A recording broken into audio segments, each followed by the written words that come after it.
قسمت 29 شاهنامه فردوسی، داستان بهرام گور و ملکه ایران. اگه میخوای بدونی ماجرای فرار بهرام گور با دختر شنگل از هند به کجا کشید، این ویدیو رو از دست نده. بهرام خبردار شد که مدتی است فرستاده‌ای از طرف قیصر روم به آنجا آمده و در انتظار اجازه ورود به بارگاه به سر میبره. سپس از چند و چون فرستاده و اندازه دانش و عقل اون پرسید. وزیر مرد رومی رو پیری با رأی و شرم و نیکو سخن و عقل از اندازه بیش خواند که او را افلاطون مینامند. بهرام چون سخن وزیر را شنید، فرستاده را اجازه ورود داد. به این ترتیب فردای آن روز سپهبد فرستاده را خواست و اون رو بر تخت عاج نشاند. دانای پیر بر شهریار ایران با سری پر شرم و به زانو نشست. پس از آن بهرام از دیر ماندنش در آن مرز و بوم از او پوزش خواست و سبب آن دیر کرد را نبردش با خاقان چین شمرد و سپس از او خواست سخن هرچه می‌خواهد بگوید تا جواب بشنود. فرستاده بر شاه ایران آفرین خواند و پیام و درود و سلام قیصر روم به او داد و سپس جواب 7 چیز از دانندگانش خواست.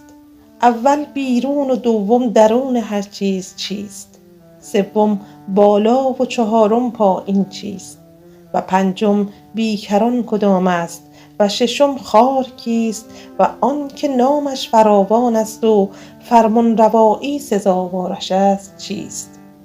موبد چون سخن دانای رومی را شنید، جواب داد و پاسخ سخن چنین داد که آنچه بیرون است آسمان و اندرون آن هواست. بالای آن شکوه و عظمت یزدان پاک و آن بیکرانی از جهان ایزد می باشد و در بالای آن بیکرانگی بهشت برین و پایین آن جهنم است و آن که نامش بسیار باشد و در هر جای کام روا عقل است که مرد پارسا را به کامش می رساند و دیگران که خردمند پیوست آن را خوار می دارد شمارش ستارگان است، زیرا آسمان را مرزی نیست و شمارش ستارگان خوارترین کار هاست.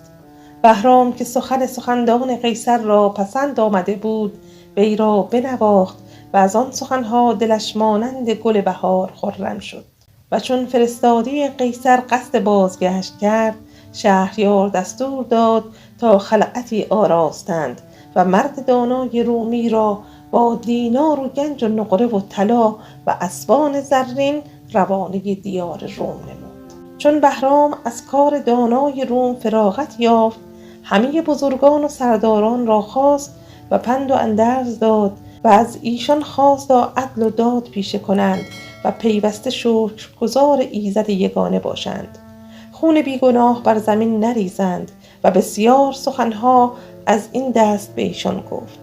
وزیر خردمندش از جا برخاست و از اینکه شهریار کار جهان چنان نیکو راست نموده بود بر او آفرین خواند، ولی از شنگل شاه هندوستان یاد کرد که از هندوستان تا مرز چین دزدانی پرآشوب داشت و به ایران دست درازی می‌یافت، در حالی که او از برای سرزمین هند نگهبانی بیش نبود و شاهی جهان تنها از بهرام شاه بود و بس.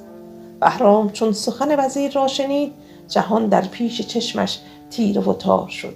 تصمیم گرفت تا پنهانی و مانند فرستاده نزد او برود و آیین شاهی و لشکر او را از نزدیک ببیند. پس به وزیر دستور داد تا نامه‌ای پر مهر و کین از سوی شهریار ایران به او بنویسد و او را از روزگاری که بهرام شاه بر سر خاقان چین آورده بود آگاه کند و شنگل را به هوش دارد که اگر از فرمان شاه جهان سر پیچد و باج نفرستد، او دلیرانی دارد که هرگز شاه هند را توان جنگ با آنها نیست و به یقین او را تیر روزی و سیه بختی نصیب خواهد شد. به این ترتیب بهرام نامه مهر شده خود به دست گرفت و پنهانی و مانند فرستاده‌ای به ایوان شنگل رسید و از آن سواران و پیلان که بر در آن پایبند بودند شگفت زده شد. همان لحظه به پردهداران گفت که خود فرستاده ای از جانب بهرام شاه ایران است و برای شاه شنگل پیام دارد. پردهداران پرده برداشتند و بهرام به بارگاه شنگل آمد و او را دید که تاج بر سر گذاشته و بر تخت زرین بلور نشسته با لباسی از طلا و نقره بر تن و شکوه و عظمتی بیکران. پس نزدیک آمد و پیشانی بر خاک گذاشت و نامه پهلوی به دست شنگل سپرد.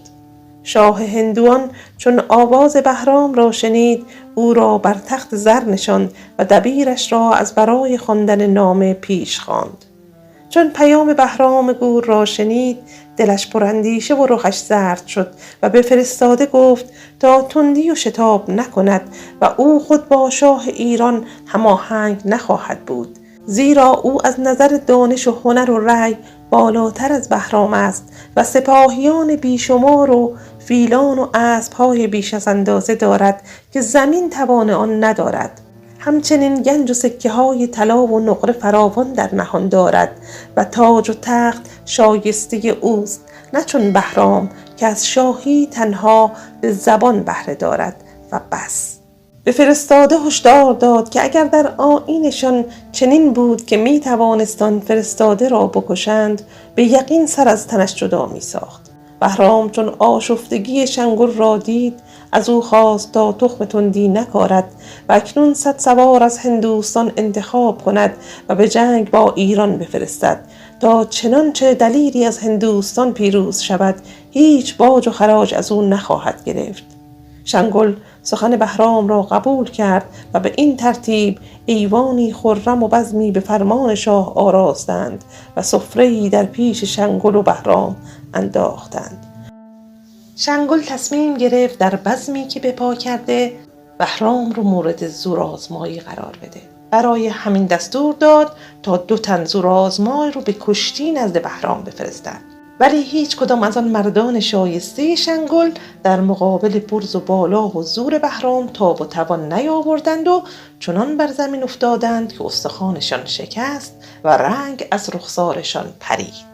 شنگل که از کار بهرام و از قدرتش شگفت زده شده بود، فردای آن روز بهرام رو به میدان چوگان برد تا هنرهاش در تیر و کمان ببینه و چنین شد که بهرام کمان در زه کرد و به یک نشانه چوبه‌ای رو در هم شکست. چون شنگل هنرهای بهرام و آن زور و تیر و کمانش رو دید، در اندیشه شد که او به فرستاده نمیماند و از خویشاوندان بهرام یا برادرش است که چنین زور شیر و شکوه کیانی دارد. پس آن سخن نزد بهرام برد، ولی شهریار ایران خودش رو مرد بیگانه‌ای بیش نخواند که در خور هیچ فرزانگی و دانش پژوهی نبوده. سپس از شاه هندو خواست تا به او اجازه برگشت دهد، زیرا راه دراز است و اگر زمان به درازا کشد شاه ایران را به خشم خواهد آورد. ولی شنگل فرستاده را خواست تا چنین تندی و شتاب نکند، زیرا سخنهای بسیار ناگفته با فرستاده شاه دارد و اکنون رواست تا دلش را آرام بگرداند و نزد او بماند. سپس وزیر فرزانه را خواست و حکایت را بهش گفت و دستور داد تا نزد آن مرد فرستاده برود و به چرب زبانی و با فریب طوری که در خورش است با او حرف بزند و سپس نامش را بپرسد تا شاید بماندن در مرز هندوستان رام شود و به زودی سالار لشکرش گردد و دل شاه هندوان را شاد گرداند. وزیر فرزانه نیز دستور شاه را اجرا کرد و نام فرستاده را از او پرسید. ولی بهرام چنان سخن شنید رنگ از صورتش رفت و در اندیشه شد تا چطور پاسخ او را دهد.